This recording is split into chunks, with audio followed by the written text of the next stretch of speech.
열왕기상 16장은 15장 마지막에 기록되어진 이스라엘의 왕 바하사의 이야기가 계속 연이어서 기록이 되면서 이스라엘의 몇 왕들에 관한 기록을 남겨두고 있습니다. 바하사의 이야기를 계속 연이어서 보게 되어지면 예후를 통해서 하나님께서는 바하사에게 좀 책망을 하시게 되어지는데요. 그가 여로보암의 길을 행한 것에 대하여 하나님께서는 이제 문제 제기를 하십니다.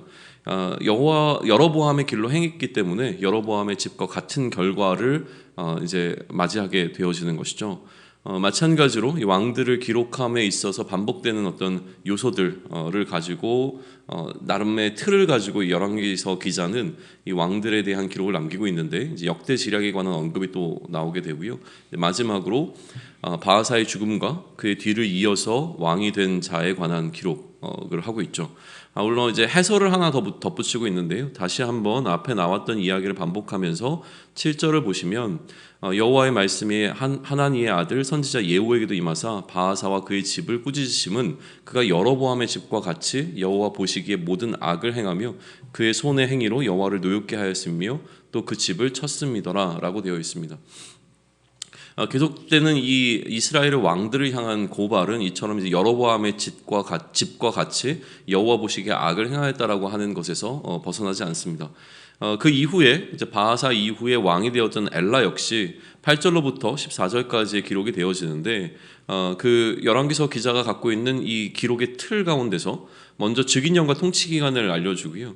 그 다음에 왕이 통치했던 시기에 있었던 특정한 사건 한 가지를 기록을 해내는데 이번에 엘라에게서 이야기하는 것은 무엇이냐면 그가 다스리던 시기에 시므리가 소위 얘기하면 역모를 일으켜서 왕위를 찬탈하게 되어지는 과정에 관한 이야기를 좀 남겨놓고 있습니다. 그리고 이 시므리가 결국은 이 과정 가운데서 바하사 온 집안의 사람들을 죽였다라고 하는 내용도 기록이 됐는데요. 이것은 이제 앞서 얘기했던 바하사 시기에 예후를 통해서 말씀하신 하나님의 말씀이 이제 성취되어지게 되어지는 것이죠. 그리고 이제 예후를 통한 말씀이 성취가 되었다라는 사실을 12절과 13절에서 이처럼 기록을 하고 있고요. 그리고 엘라에 관한 이 역대 지략에 관한 언급은 14절에서 기록이 되어집니다. 그리고 이 엘라의 시기에 시므리가 이제 역모를 일으켜서 왕위를 찬탈했기 때문에 다시 이 이야기는 엘라로부터 시므리로 넘어가게 되어지는데 15절부터는 시므리에 관한 이야기 본격적으로 등장을 합니다.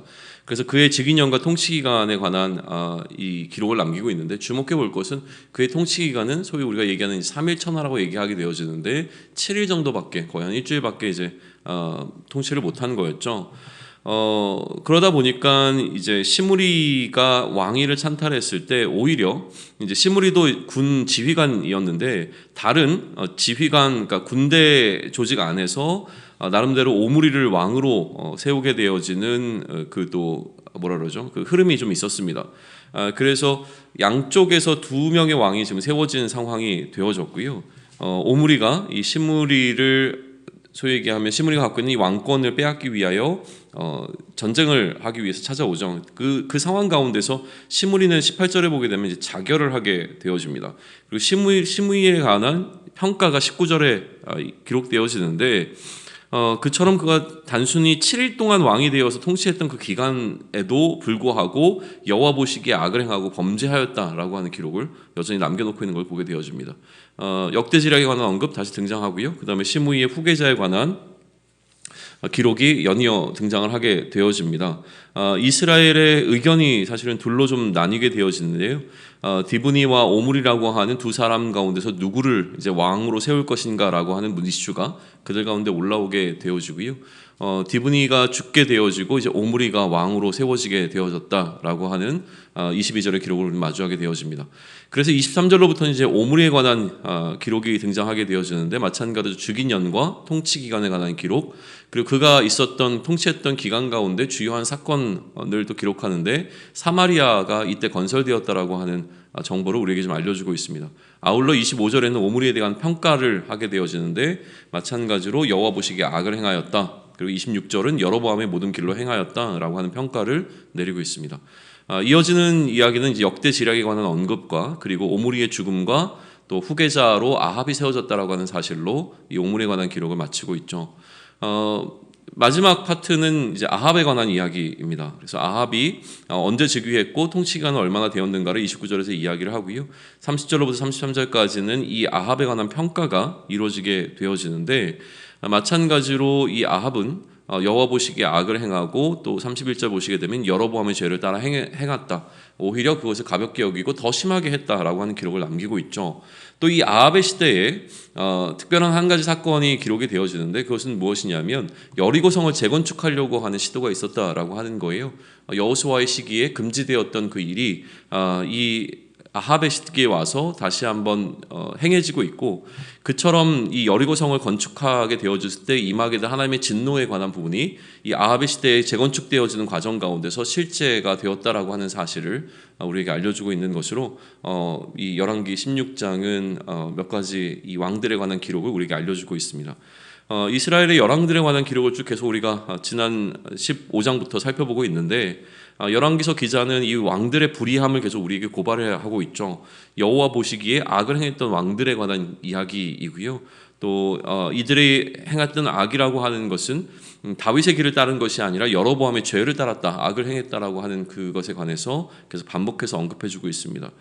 그렇다면 이 여로보암의 죄라고 하는 것은 무엇인가라고 하는 것인데, 핵심적인 문제는 결국 이들은 하나님이 아닌 우상을 섬기고자 했던 어떤 부분들, 또 우상을 섬기고자 했던 여로보암의 근본적인 원인은 자신의 것을 빼앗기지 아니하고 자신이 얻게 되어 것을 지키기 위하여서 하나님이 아닌 이 우상이라고 하는 것을 세우고, 또 백성들로 하여금 이 우상을 섬기도록 했던 그 죄, 그 악이라고 하는 것이 계속되어지고 있다라고 하는 사실을 우리에게 보여주는 기록들입니다. 그러므로 이제 우리가 이러한 15장과 16장을 묵상하면서 계속 우리 가운데 씨름해야 될 부분은 무엇이냐면, 우리 안에도 이러한 우상의 문제와 어떻게 우리는 지금 관계하고 있는가라고 하는 것이죠. 내 안에 어쩌면 존재할 수밖에 없고 존재하고 있는 이 우상이라고 하는 이슈를 우리가 이 기회에 다시 한번 돌아보며, 내가 하나님을 향하여 우상을 대하는 이 방식을 통하여 악을 행하고 있지는 않은가라고 하는 부분을 씨름해 볼 필요가 있는 것이죠. 그래서 이러한 씨름과 이러한 몸부림을 통하여서 우리가 여로보암의 길을 따르는 것이 아니라 결국 다윗의 길을 걸을 수 있는 그 은혜가 우리 가운데 임하기를 또 간구하는 것, 이게 열왕기서 15장과 16장이 우리에게 주고 있는 메시지일 것입니다. 그러므로 이 시간을 통하여서 우리 자신 안에 존재하는 우상의 문제와 더 깊이 좀 씨름할 수 있는 시간을 갖기를 좀 소망합니다.